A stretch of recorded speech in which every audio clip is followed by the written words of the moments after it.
What is up, guys? Welcome back to another episode 8 of the Hockey Edmonton Show. We've got a good show for you today. We're going to be talking about coach development, and we'll be joined by Stephen Pattison, manager of coach development in Hockey Alberta. It's going to be a really good show. I hear that you're friends with him. You know this guy a little bit, maybe. Yeah, exactly. Like I said, this has been an exciting show that I've been looking forward to for a long time. Kind of circled this one on the calendar because, again, this is going to bring me back to my Hockey Alberta days and the things that I miss. Coaching with Stephen. I'd come down to his office and we would talk about, the finance stuff that I had to deal with, but then turn into an hour and a half conversation about coaching. And I'm very excited, very happy for this. And again, like I said, I think, we really want to highlight that coaching, the importance of coaching in the program and why it is important. And again, there's nobody better than Stephen to talk about this. And I'm really excited about this program for sure. Yeah, it'll be awesome. It's we're here right now, the Hockey Edmonton Show. Leave a like, drop a comment down below as always, and for tuning in. Thank you guys. Thanks for all the continued support. 8 episodes in, and it's we've been having a lot of fun with it, and we're going to continue that today with Stephen, and it's going to be a good show. Jeremy, how you been? How's things? I've been well. Yeah, it's good. We're well into the season here, and again, busy time of the year. Busy. It is definitely busy, and like I said, the exciting time of the year. Again, we're now into that aspect of development, and again, that just doesn't stop at the kids, at the participants. We're also into our coach development programs right now, and again, that's why very topical to bring Stephen on at this time. And again, highlight the really good work that our programs are doing in terms of coach development. And again, why is that important? Because coaches are the most important pillar in our participants' experience. You folks have heard me say this, from episode 1, 2, 3, and on. Same thing is that, coaches are the most important aspect of our participants' experience. So that's why we put such a focus on them. And again, one of the things here that's exciting, and you'll hear some of the stuff that Stephen talks about is, over the last decade, Hockey Alberta has really invested a lot in coach development. They have been a leader in developing coaches. And, you've heard me say this before about how within our program, all of the coaches have to go through these development programs, but almost all the coaches across the province have been in a Hockey Alberta coach development program. And like I said, we're right now really into that coach clinic season, and it's an exciting time, a busy time for our guest. But very exciting, especially after it's all done, he gets a chance to sit back and, look back at the year and realize how many coaches that Hockey Alberta, through their network of great facilitators, have touched. Yeah, we're moments away from Stephen joining us, but just for the viewers, the listeners coach development, could you just highlight that and what are the specifics? What is coach development? Is that for the coaches? Is that the coaches developing their players? A little bit of both? Yeah, it's more when we talk about coach development, we're talking specifically about the coach development of our coaches, I should say. And what they're taught to in these clinics, and Stephen will go a little bit further in there, is how to effectively develop your participants. Our Hockey Alberta coach programs, they're built with the foundation of the Coach Association of Canada and long-term athlete development in mind. And that means that we're looking at age-appropriate development for the skills for that age. They're designed to maximize our participants' development. And then again, we want to make sure that the end goal of everything that we do in this game is we want to keep players in the game as long as possible. Again, we talk about hockey for life. That's what these programs are designed to do. And again, the programs are designed to encourage that. And like I said, age appropriateness to ensure that they are learning the proper skills, that they will succeed and continue to build as they go through their coaching journey. Awesome. Well put. I think Stephen is ready for us. Should we bring him in? Yeah, I think so. Okay, let's do it here. Joining us right now is Stephen Pattison, who is, just correction here, manager of coach development in Hockey Alberta. Stephen, can you hear us? How are you doing today, man? I can hear you. Can you hear me? Yes, loud and clear. Thanks Awesome. for joining us today, episode 8 of the Hockey Edmonton Show. I hear that you know this guy to my right pretty well. Thanks for taking the time out of your day, man. Yeah, and thanks for having me, gentlemen. Appreciate it. And yeah, Jared, I don't know what we worked for 3-4 years together, I guess, and know Yep. him very, very well. We've actually had some wonderful talks on coach development over the years that we were together here at Hockey Alberta. And when he asked for me to come in and help, I guess, paint the picture or answer some questions, I said, absolutely, why not? Sweet. Yeah, well, let's give it a go. Let's continue those conversations right now on the Hockey Edmonton Show. Yeah, first off, man, just start off by introducing yourself and shed some light on what you do and how you got started. Absolutely. Yeah. So obviously, the name doesn't need to be repeated. Most people, actually, it's funny. Jared would know this. Most people in the hockey business call me Patti, that's kind of what I prefer. But what it is. I'll call you Patti. Yeah, there you go. There you go. From I started here at Hockey Alberta 5 years ago as a full-time employee. Prior to that, actually, I got involved as a facilitator. So I was actually helping facilitate coach clinics for Hockey Alberta about 3-4 years prior to actually getting the job here. I mean, background a little bit. I was lucky enough to play all the way up to U Sport and been an active coach now for 14 years.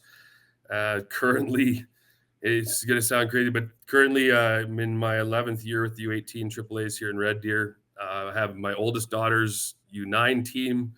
My I have 4 daughters. The second daughter's U7, and I run, lead the 4 and 5-year-old program for Red Deer minor hockey as well, where my third daughter is, and my other one's 1, so it's a couple more years until she comes to that program. But from my perspective, being an active coach actually really helps me because, obviously I'm out in the landscape of the rinks, working with players, working with other coaches. And then from this position, this job, that is my role is to, make our coaches better from one end of the province to the other.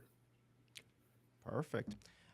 So yeah, as I tried to explain in our preamble there, and I think you caught a little bit of that, is the coach clinic aspect of it. But can you really briefly describe the Hockey Alberta Coach Development Plan? Again, I can't paint that picture as great as you can with your in-depth knowledge and the stuff you do. So, yeah.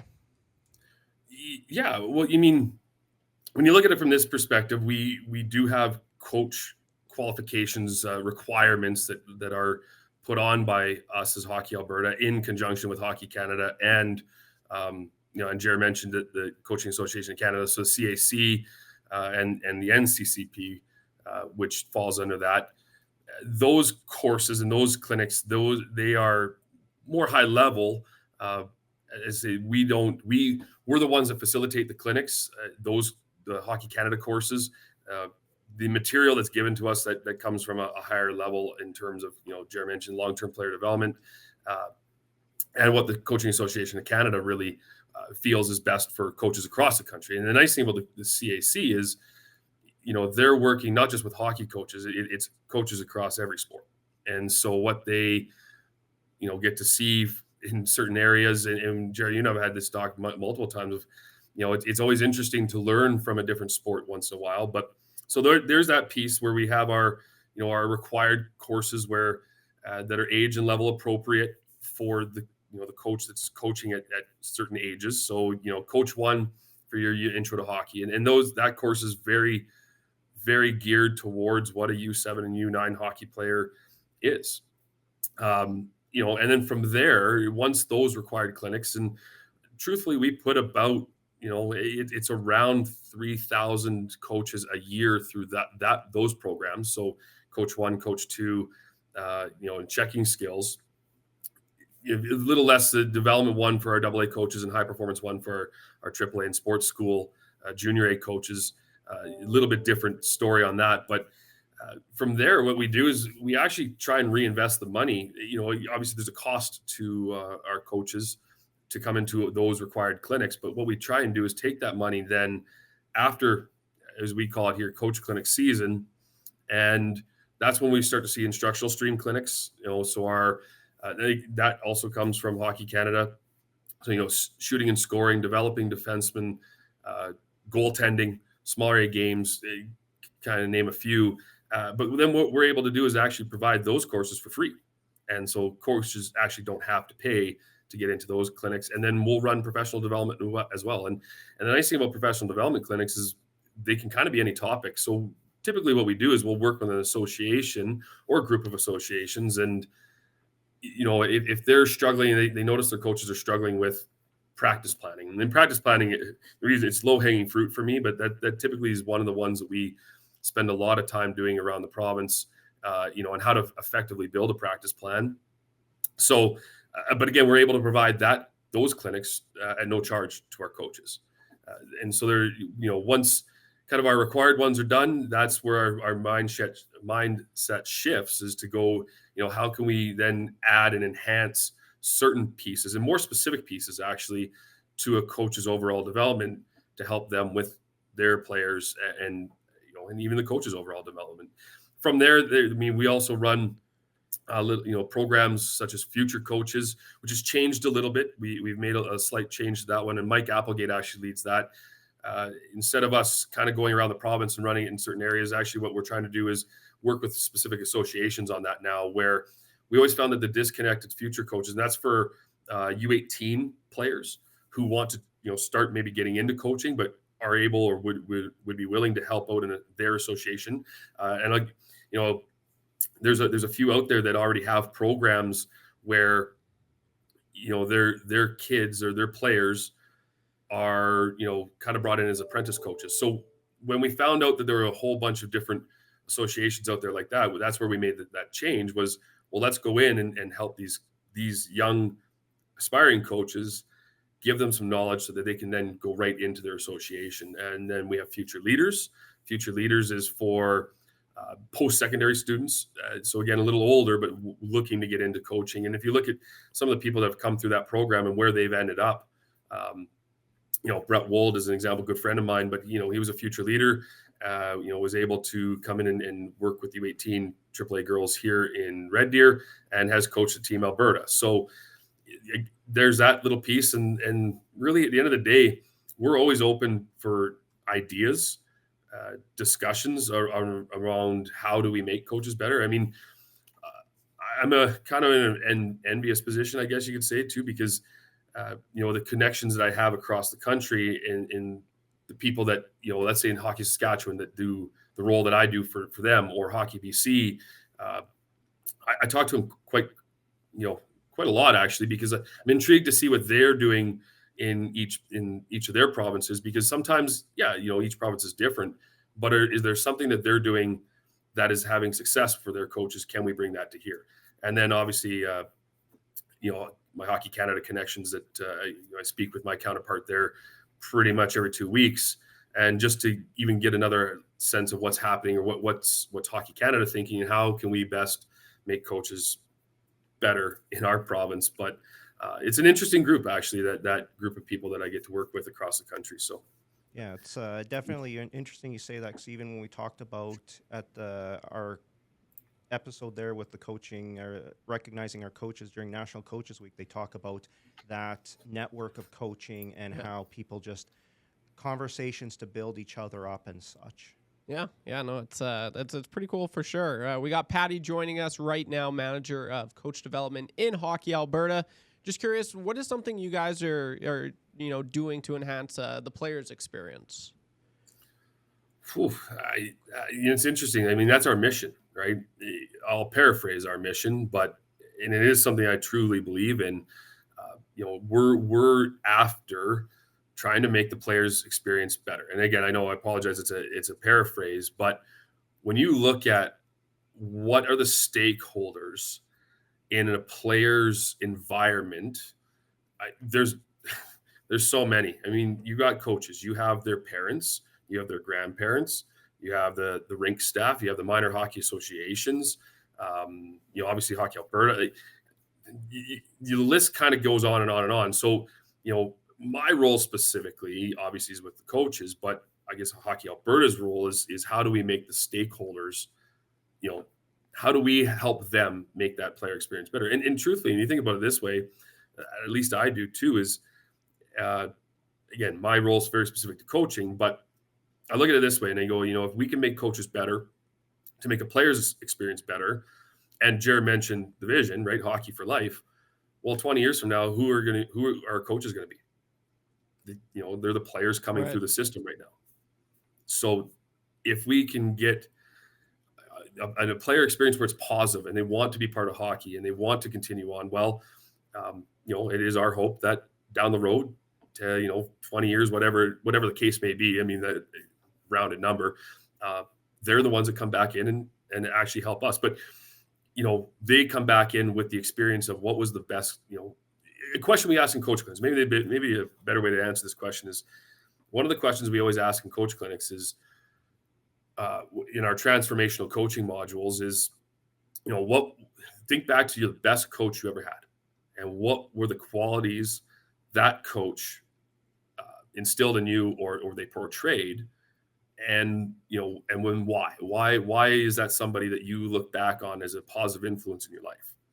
So, again, that's kind of where, when we look at it, why we're putting more transformational coaching into our clinics, more thought process on, how do we actually build a player's skill set into the tactical play, and then game play. So, really that's what it is. We're trying to, and again, I believe in it. If you look at our mission and vision, that's what it's all about, day in and day out. Perfect. So a little bit of a transition into the actual coaching clinics. And, these clinics are not necessarily just about the X's and O's when you're going through these clinics. There's different aspects that our coach clinics focus on. And again, the Hockey Canada pyramid from individual to tactics, as well as the I put it down as the 4 aspects, and the puck diagram I'm talking about. But can you touch a little bit about that, about those 2 things that these participants will see in our coach development program, and kind of how they form, how the clinic's content is shared, and again, that general idea of what the content is, because it's not just X's and O's and here's how you run a breakout or a power play or your defensive zone setup. And that's an interesting one, Jerry, because, and maybe I'll use a little story for this.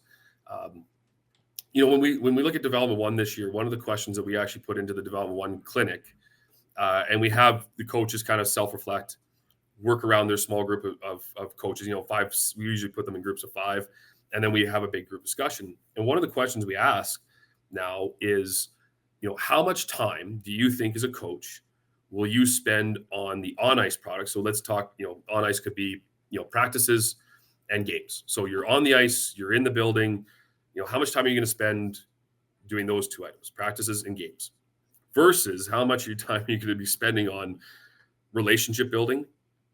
And there's obviously many stakeholders in that, practice planning, game planning, the list kind of keeps going on and on. And, self reflection, or growth mindset, are you willing to get better?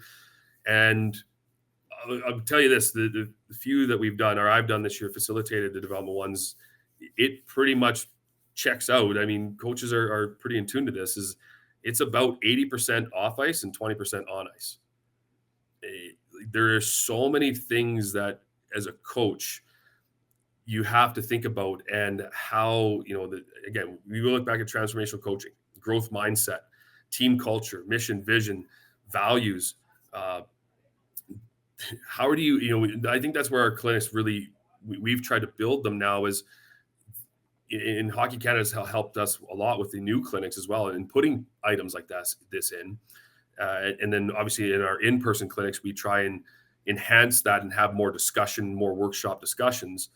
But because that's what it is. It's, you're spending way more time on interpersonal relationships. And again, that's players. That's let's say you're the head coach. That's your assistant coaches. It's your team manager. It's the rink staff.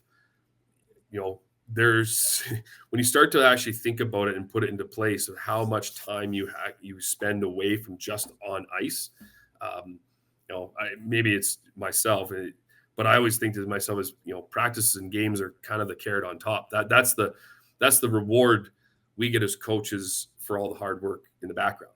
But yeah, in our clinics now, we focus on transformational coaching, team culture. So team culture building. So, how do you build a mission and vision? What's your seasonal plan look like? We spend, time on skill development. So skill analysis, error detection, correction, because when you look at it from this way, and you mentioned the X's and O's, well, more often than not, when an X and O breaks down, it's because the skill set is not there.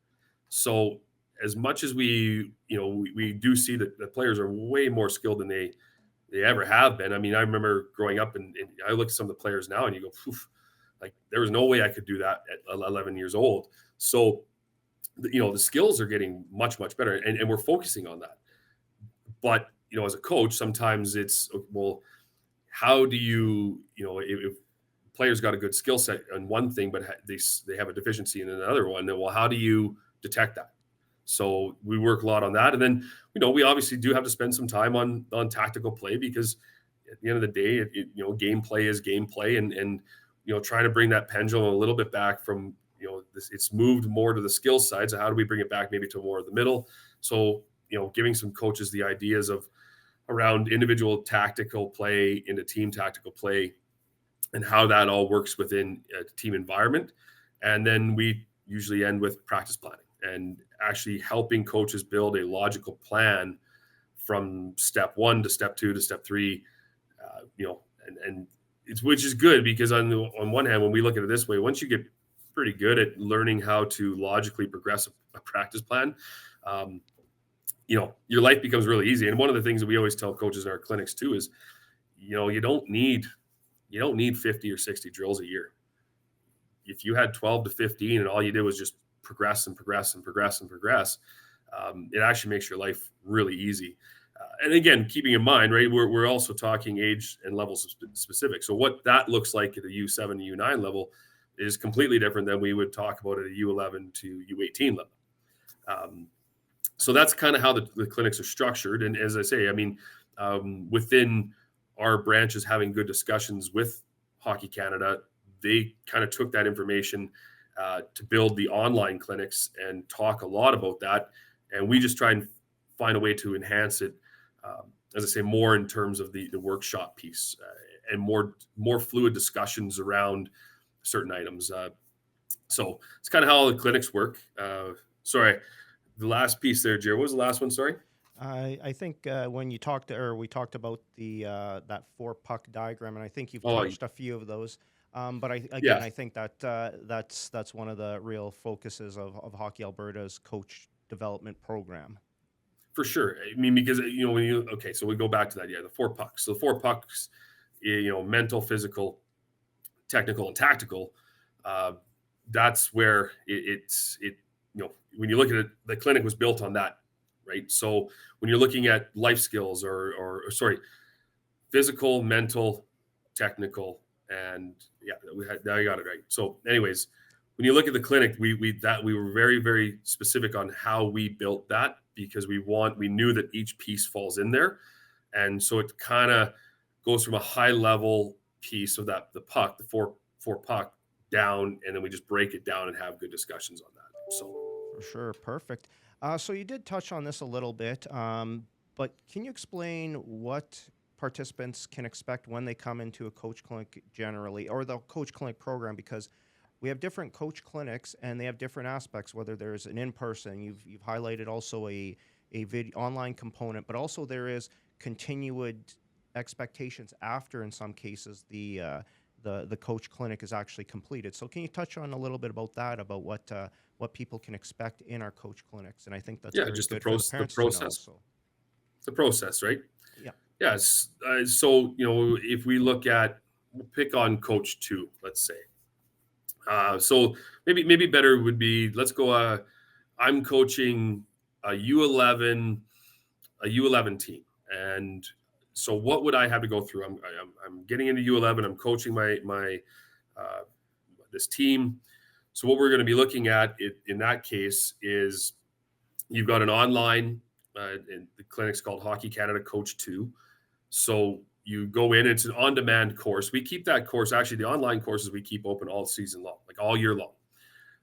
If you are the head coach, the requirement is that you have to have it done by November 15th. But we keep it open year round, just because there are certain times where an assistant coach, might get a little bit intrigued by it, wants to take it, and so we're not going to close that one down on November 15th. But if you're the head coach, you come in, you take your Hockey Canada Coach 2. And one of the things that Hockey Canada did, and when we were talking to them about it, was there's an understanding of, as you go from, especially at Coach 2, which spans U11 to U18, and you got to think about it from this perspective, is each kind of level, so U11, U13, and when I say level, I'm talking age levels, there are different nuances or issues that pop up depending on the age, right? Because you're talking about a U11, that's a 9 and 10-year-old. A little bit different than when you're talking U18, where you've got 15, 16, and 17-year-olds. So the player pathways came in on that, which were very specific to the age you would be coaching, just based on, how at each age our players are developing, cognitively, physically, and any other ways that like you could think about. But so go in, you take your course, you take your player pathway module, which is part of the Coach 2 program, the online Coach 2 program. And then you would come into an in-person course. So we call this one the Hockey Alberta Coach 2 Minor Leagues course. So now it's a 2.5 hour in class, hour on ice. So, right now the average number of coaches in a clinic is about 19 coaches. So we kind of put you into groups of, as I mentioned, 4 to 5 coaches max, so that we can have some good discussions. Come to the clinic, facilitator will take you through our presentation, our clinic, and then a couple of hours afterwards, after some good discussions, we hop on the ice and go through a few things. We give the ice time kind of back to the coaches as well, where in your group you've created a little bit of a practice plan. We're going to give you 10 to 15 minutes to kind of show us what you came up with. The group kind of has a discussion on it, and then that's done. And from there, we would mark you off.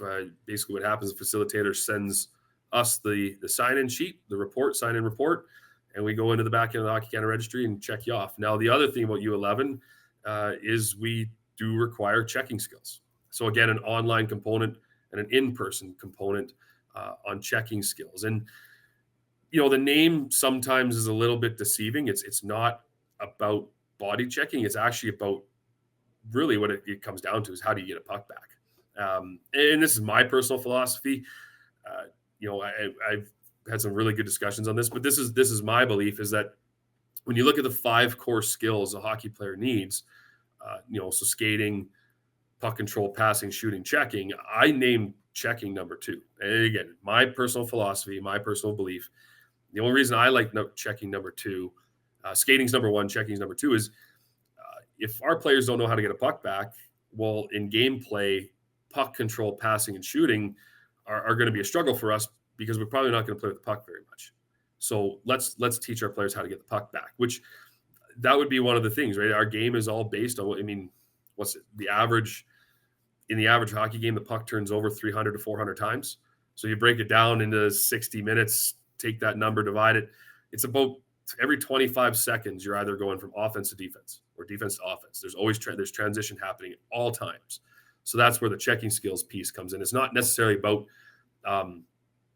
when it says checking skills, it's not about body checking. It's about, how do we get a puck back safely within the rules? And then we also talk a little bit about contact confidence, where, players, what are the tips and tricks we can help our players to,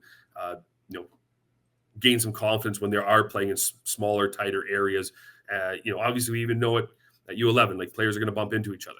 So if we're able to teach our players how to, have good skating skills and balance, and understand that when they get bumped, they know how to take that, there's a more safe environment that happens through that. So from there, again, same piece. You take your online, you come in, you do your in-person, it's 2 hours, and then on ice. And then from there, your requirements are completed. Obviously, we have a respect and sport activity leader that has to be completed by every coach before we get on the ice. and criminal record checks and everything like that. But specifically to the clinics, that's what you'd be looking at as a U11 coach coming in to our program. Perfect. I love that. And I love, because I actually had it jotted down about checking skills and the importance of it. It's not just, again, body checking and body contact. You talked about it. It talks about angling. It talks about stick checking. And then you start to get into the rest of that, the body confidence or the contact confidence and the body checking. And that's, why we focus, or Hockey Alberta focused that to be a required coach at U11, because it is not just okay, we're going to prep you right before you go into body checking. It is a foundational piece for hockey throughout the game, as you had stated. That is, I love how you also put that. That is the next, foundational piece, passing, shooting, skating. Then how do you get the puck back? So again, I love how you worded that. And again, the concept of Hockey Alberta's checking skills program. And again, like I said, it's, to be implemented from U11 all the way up to your contact years. So again, love that.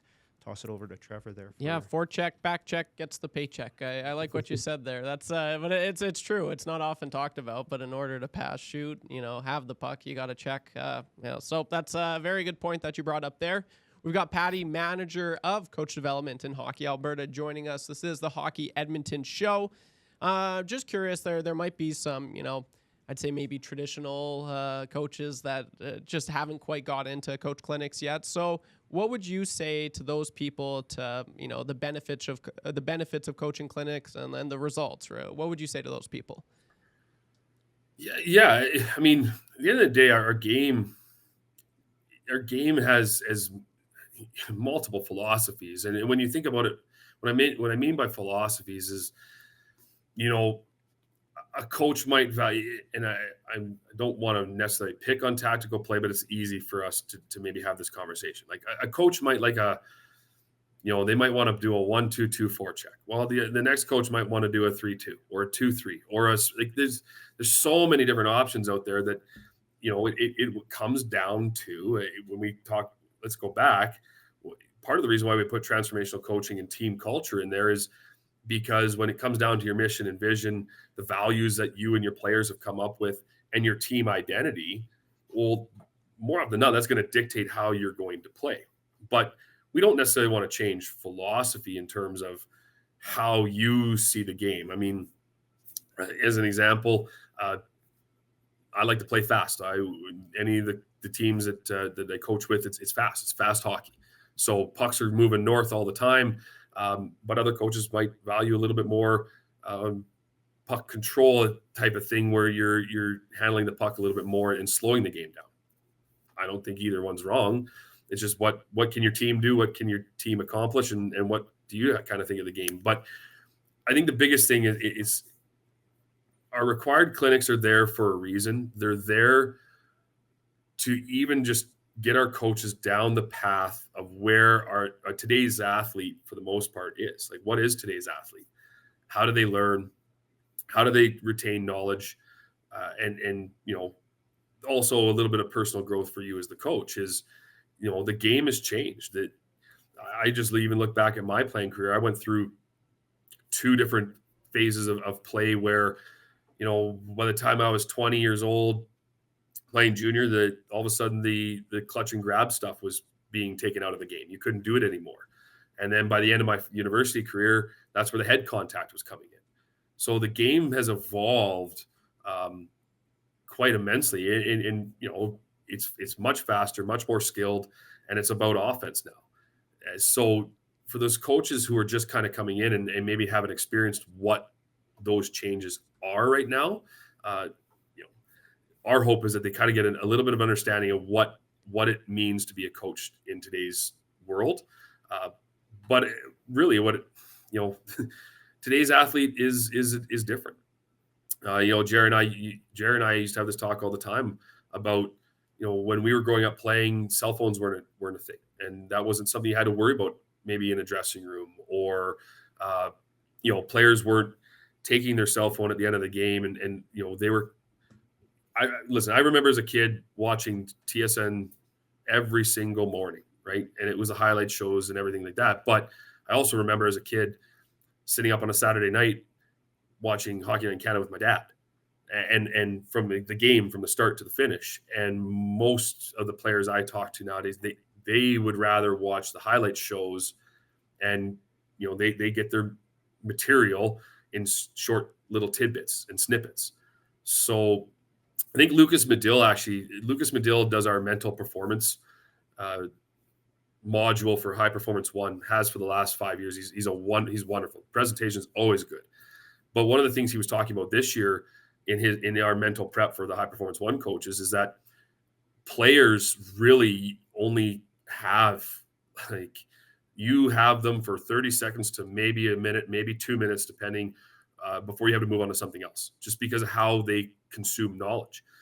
He said an interesting fact that he brought up, though, is that adults have gotten that way, where we only have about 10 minutes now. In 10 minutes, you got to be moving on to the next thing. Otherwise, we're starting to lose as adults track of items.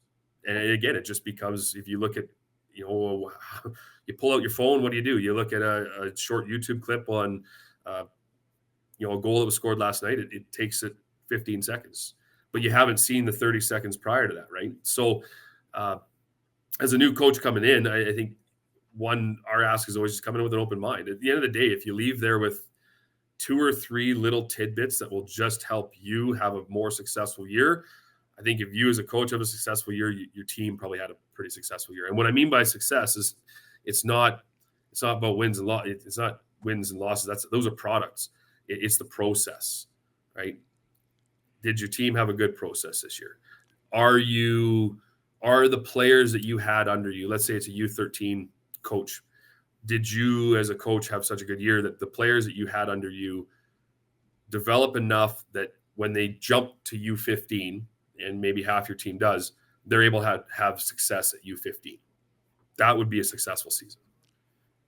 You kind of actually just dovetailed into where I was going, and we had a conversation prior to prepping you for what to expect on our program and such. But you talk about one of the questions that you folks pose in your Development One program about championships. And again, I think that's just a nice tie-in here. So if you want to kind of touch on that and kind of go through your process and the story on that. Yeah, it was a really, again, another interesting conversation I got to have with a coach the other day. And we put that question in, like, what does a championship change? And obviously there's multiple positives in obtaining and winning a championship. It's not like we're saying that that's a wrong thing. It's that we're trying to change coaches' mindset in terms of it's your process leads to your product. And it's great to have goals like a championship, and there's no problem with that. But the process is most important. And the story I was telling Jared, based on this conversation with the coach, was, if you look at, let's just say, the AA and AAA stream in Alberta, and we go male and female, there's about, let's call it 10 leagues. Okay. And forgive me, I might be off on numbers and everything, but it's not the biggest thing. It's just more the point. So if there's about 10 leagues of U18, AA and AAA hockey, and there are 20 players a roster, right? So there's 200 kids that will win a championship at the end of the year. That's it, 200. But there was maybe 6,000 kids playing. So does that mean that the other 5,800 had a bad year? Did the other 5,800 not develop? Did the other 58 not have a successful season because they didn't win a championship? In my opinion, I don't think that's what happened. I think if you have a good process and you've developed players, all right, that we are going from one level to the next. And yes, that level is very specific. It could be that, your players are going from AA to AAA, or they're going from, U13 AA to maybe U15 AAA. There is that piece of it. But again, there's only a small portion of teams and players and coaches who will win a championship every year. I think if you hang your hat on, we didn't win a championship, that might not be the right mindset. Mindset is, hey, maybe we didn't win the championship. That was our goal. That was the product goal we wanted. But the process, we did a great job with our process, because look at where all 20 of those players are playing now. that was Oh, kind of for the conversation Jerry and I had the other day, and I just happened to have that one with a coach earlier this week.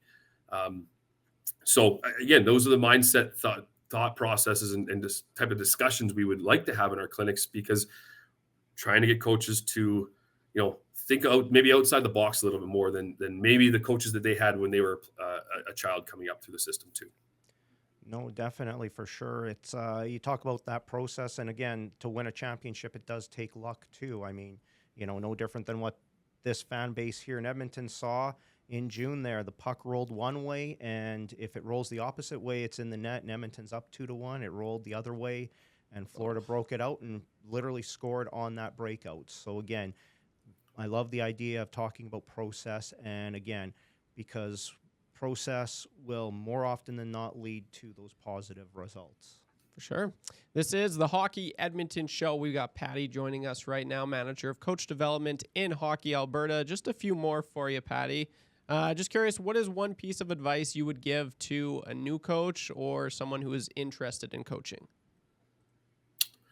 Ooh, well, new coach, or because they are a little bit different. I think someone who's interested in coaching, my first thought has always been, reach out to your local minor hockey association. Minor hockey associations are typically always looking for volunteers, and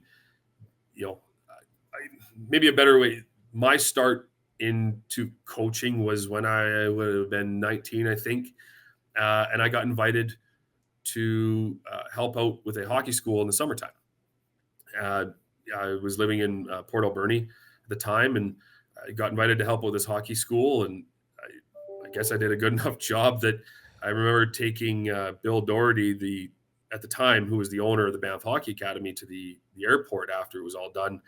And he handed me a card, said, hey, because I was going back into my last year of playing. And he goes, when you're done, give me a call. I'd love to have you come in and work for us in the summertime. And that's how I got into coaching. So number one, don't pass up an opportunity. If there's something out there that someone asks if you'd be interested in, take it. At the end of the day, maybe you like it. Maybe you find out a month in, 2 months in, that's not something that you wanted to do, but then you'll know. But never pass up an opportunity to get into it. So if you're new, reach out to your minor hockey association, the one that you maybe played with growing up.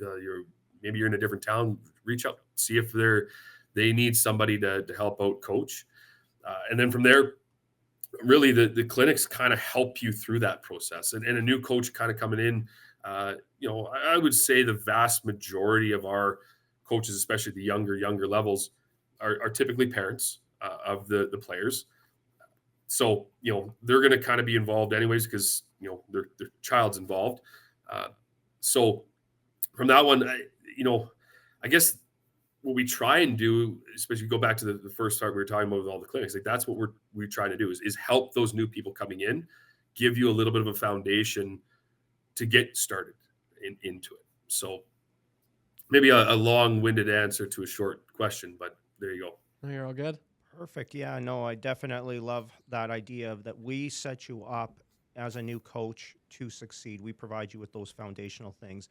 Again, with having your wealth of knowledge here, we'd, do us a disservice by not asking a couple other questions there and things for coaches to take away that are listening to this program. So from your perspective, what is one thing a coach can do today to make his or her practice more effective for his or her participants? I would say, this is based on experience and conversations, is the number one thing that we see, as facilitators, when we're working in the coaching environment, when it specifically comes to practice planning, it's typically a lack of theme.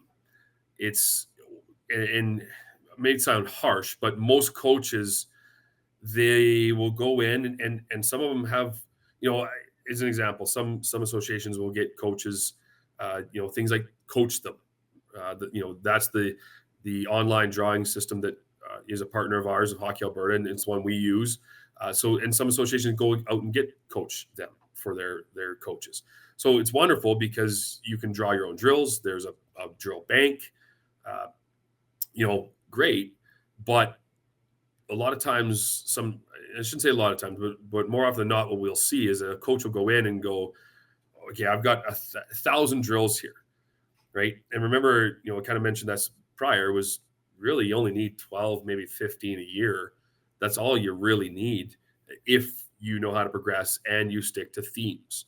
So there's one piece of advice to give a coach every time they're doing a practice: have a theme and a goal, an outcome goal at the end, a process goal at the end of your practice. So start with the end in mind. So what I mean by that is, when you are looking at your practice plan, your theme is going to be what you're going to work on that day. And it could be anything. Maybe it's offensive play. Maybe it's defensive play. Maybe it's all smaller games. Maybe it's a competition day. Maybe all you want to do is smaller area games that day is a competition day to, for a little bit of fun and to build that piece of our players, right? The competitive side. So whatever the theme is, pick the theme, right? And that's what we're going to do through the rest of the practice. But make sure we have some goals at the end of practice. So, and they can, again, depending on what your theme is, you would pick those types of goals. Here's a good example. Yesterday at practice with our team, one of the things that call it old school, but one of the things we do track still is plus minus, and we've recognized that 5-on-5 right now we're getting scored on more than we are scoring. So we did a competition day, but instead of keeping track of score for our smaller games, what we did is we actually kept track of plus minus, because that was the outcome goal. That's the process goal that we're looking for to improve. And the theme of obviously was competition, but that was the outcome goal was plus minus. So we kept it, and then we posted it in the dressing room at the end of the practice. So again, you can be creative in this, but if you just look at that specific right there, we knew what the theme was and we knew what our outcome goal was. So then the entire practice was built on those two items. Sweet. This is the Hockey Edmonton Show. We've got Patti, manager of coach development in Hockey Alberta. Just one last one from me, and then I'll toss it over to Jeremy as well. But just going back a little bit, you mentioned hockey is evolving. Just could you touch on, what are you guys doing and, to evolve as well and to adapt with hockey, and just shed some light on you guys are constantly learning stuff as well each year. Absolutely. And again, we have multiple people within our office that work in all different aspects of the game. I mean, really, we exist to serve the game and I guess have it running in this province, under Hockey Canada's umbrella. So when you look at that, we do items on EDI. We have safe sport. We are working constantly on official development, right? Our manager of officials, it's every single week we have a good discussion on what have I seen in the rinks, and so Liam cares. Liam has been wonderful for us on the official side, because he cares so much that he wants to make officials better. So there's another stakeholder that I forgot to mention. Officials are just as much a part of the game as parents and players, and coaches. Sorry. So there's tons of different things that happen within this office but each one of us are always coming back to that mission and vision. Me specifically, when you look at coaches, I have so many conversations throughout the year, and not just, it's coaches within our province, and it's coaches at all different levels. It's the coaches from U7 to U11, tier 4. I think we've moved now back to the ABC or whatever, all the way up to a junior A Western Hockey League coach. And you have these conversations about where the game is going and what they see. And it's an interesting, here's another interesting piece. The game and the way our province works is there are even different nuances around the province, in sense of what it's like in the north is a little bit different than it is in central, which it's like in Calgary is a little bit different than Edmonton. And it is really interesting. And the reason I know that is just based on conversations. From there, we take those conversations and I'll bring it back to the people that I work with and go, well, okay, so here's what we're hearing. Here's what we're seeing, because most of us are also active coaches. So how do we now take what our province is doing and help the coaches get better. And then, I mentioned prior all the conversations that I get to have with the other branches. So all the other provinces in the country and Hockey Canada. And from there, you can start to see how after you have all these conversations and see how each spot is doing certain things, and maybe there's an improvement that they have that you don't have. That's why it's evolving. It evolves pretty much year after year after years, because I can already tell you by the end of the year, by the end of November 15th, we will have already changed or put in new pieces to our in-person clinics that we have learned from the last month. So as an example, Mike Applegate, close person I work with here at Hockey Alberta. Mike runs basically coach clinics from Edmonton. He runs Edmonton and North. Came up with a wonderful email yesterday sent to him by one of the coaches that took one of his clinics, and it was all about leadership. And we had a good conversation yesterday for 20 minutes, 30 minutes, whatever, on this email and the piece that this coach had brought up about leadership. And we're like, well, let's throw it in the clinic. So we've put it in the clinic now. And yeah, you could argue the coaches have come through, maybe they haven't seen it, but we look at it and go, well, but now all the coaches coming into it now for the rest of the year and then into next year, they'll get it. So we evolve. We try to keep up and evolve and just make things better every single day. 1% better today is better than I was yesterday, or we were yesterday. So perfect. All right. So one last question here. Going back to one tidbit a coach can take, those that are listening here. So what is one thing a coach can take to make his or her players' experience more positive in practice, in a game situation, whichever one you want to touch on? Oof. I mean, there's so many. Truthfully, I think, you know what? And maybe I'll use a story for this one, Jerry. I think I told you this story from a couple years ago. There's two questions I always like to ask players at the end of every skate. And it's, did you have fun today? And did you get better? And so I ask it at the end of every practice, every skate I do, I always ask those two questions. And again, my belief is that they're very closely tied, because I believe that if you had fun, you probably got better, right? Human nature would kind of say that anytime you're doing something and you enjoy it, you're probably going to get better at it, and you're going to want to do it again. So what I've come to find, though, is that part of their fun and the players' fun is, yes, it's putting the plan together, and yes, it's challenging them and everything, but it's also my attitude. If I come in and I'm not smiling and I'm not energetic and I'm not willing to have fun, then they're probably not. So the story was, I think I told you this one. One of the players came up to me, at the end of the skate, and I asked him the first question, "You have fun today?" And he goes, "Yeah, it was great. I loved it." Big smile on his face. And then I asked the next question, and did you get better? He said, "Absolutely. I know I got better today." And then he asked me a question. He goes, "Why do you ask us those questions?" And I said, "Well, it's simple. First off, I believe that if you had fun, you got better. Number two, though, if you have fun, probably means I'm having fun, which probably means I'm getting better. So then holistically, we're all having fun. We're all getting better. And it was in the springtime. So one of the things, is one of our Hockey Alberta skill sessions here. And I just said, listen, the last 8 months you've been involved in a team where you've been challenged. You've had tough days. You've had long days.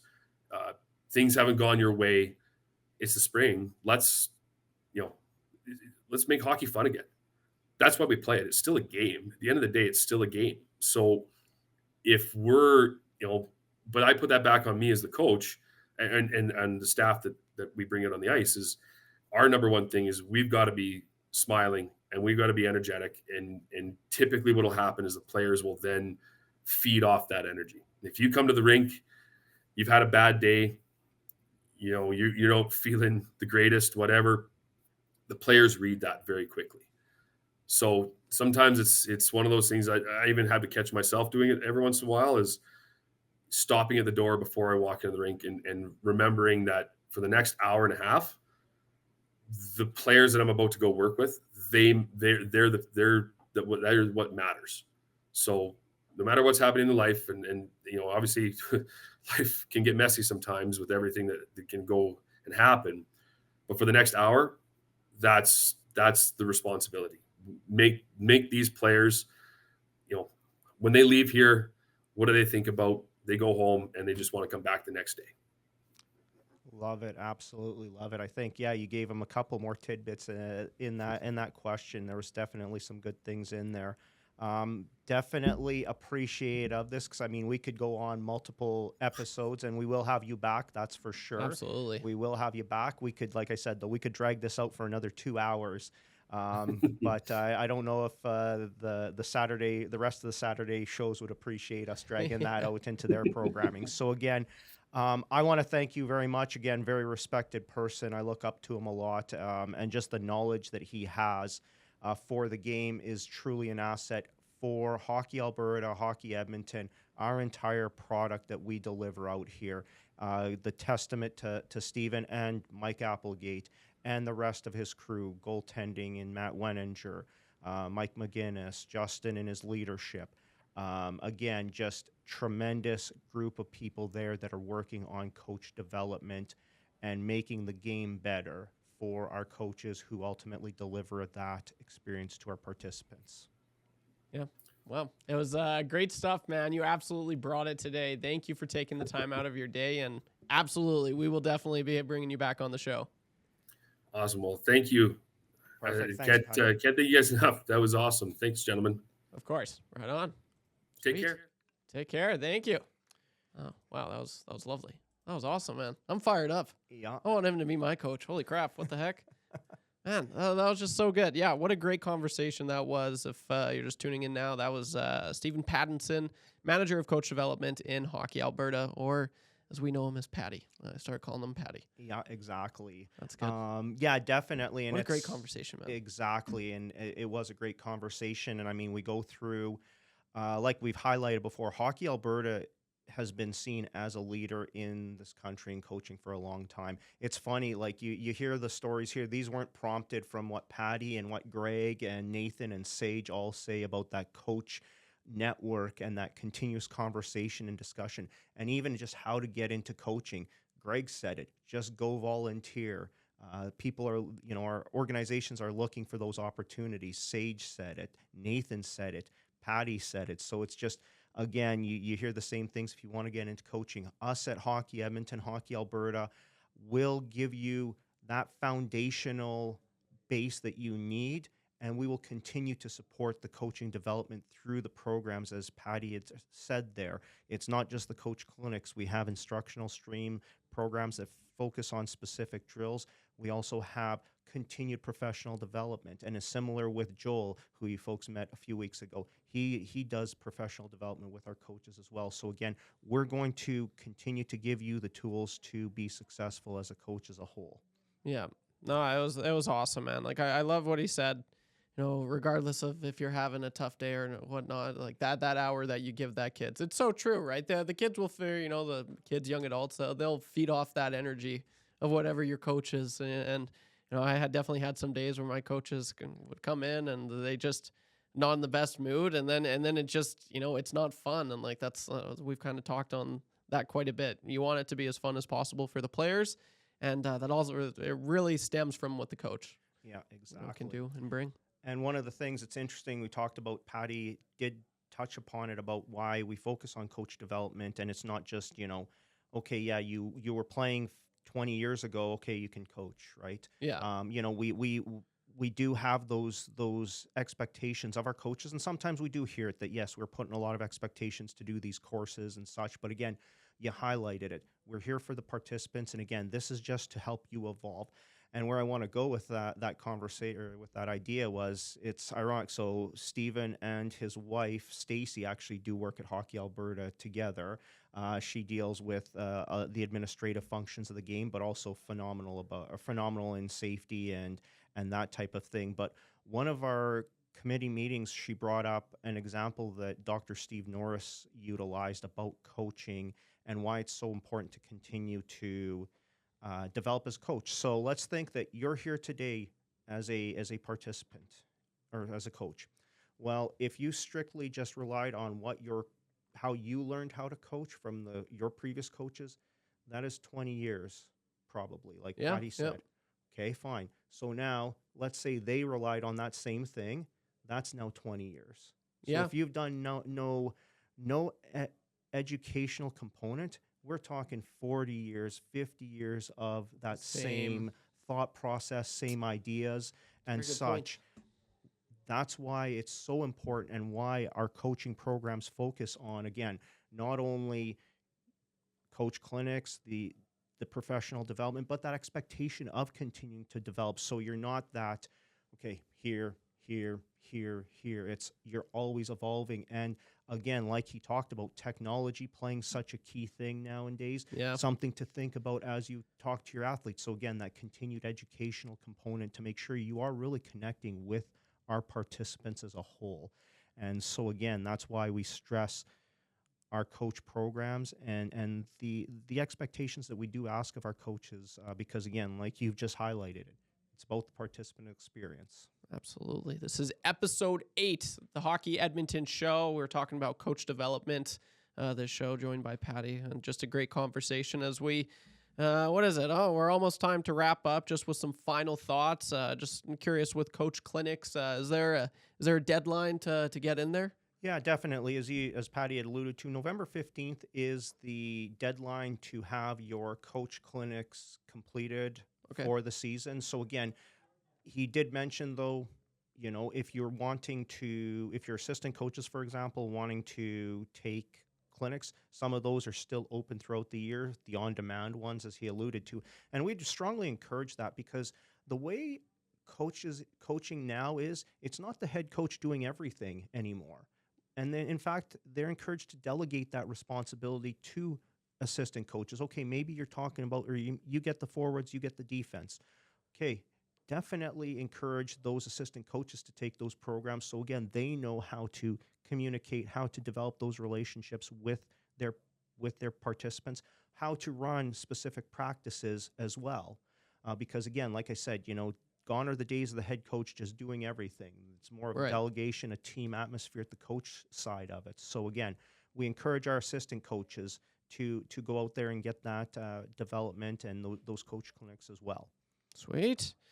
All right, on. This is pretty well it, I like to think. Is there anything else you'd like to touch on there, Jeremy? Yeah, I think at the end of the day, we talk about how we want to get people back into the game and continuing in the game. And we talk about how hockey builds community and builds better people. Again, the next generation of coaches, here's a great opportunity. There are a lot of opportunities for you folks to get into the game, those that want to participate as a coach. Head on down to hockeyalberta.ca/coaches. You'll find out a lot of information about coaching, but also their programs that they do offer. So again, like you said, Future Leader program.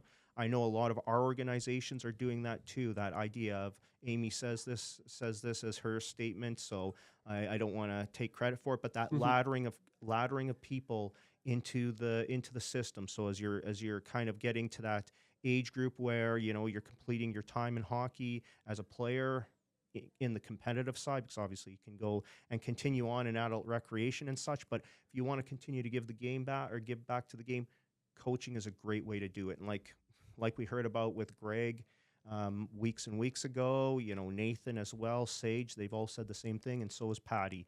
It's just a great way to continue to be involved in the game, be in that team environment, in that dressing room environment, and that camaraderie that you kind of miss when you leave the game. Yeah, beautiful. Well put, as always, Jeremy. You're just you're an absolute beauty. What a great show this was. I had a lot of fun with this. It was a great conversation. As always, guys, drop a comment down below in the comment section. We read every single one. Leave a like, show some support, and that'll pretty well do it for this week's episode. A lot of fun. It was a good one. Yeah, no, for sure. Thank you very much, Trev. And like I said, this has been great for us, and definitely appreciate all the work that you folks do. Of course. Yeah, likewise. Right on. Tune in. Thanks for tuning in, guys. We'll see you next week for episode 9. This is the Hockey Edmonton Show. I'm YouTube Trev, Jeremy Halischuk. Have a wonderful day. Take it easy.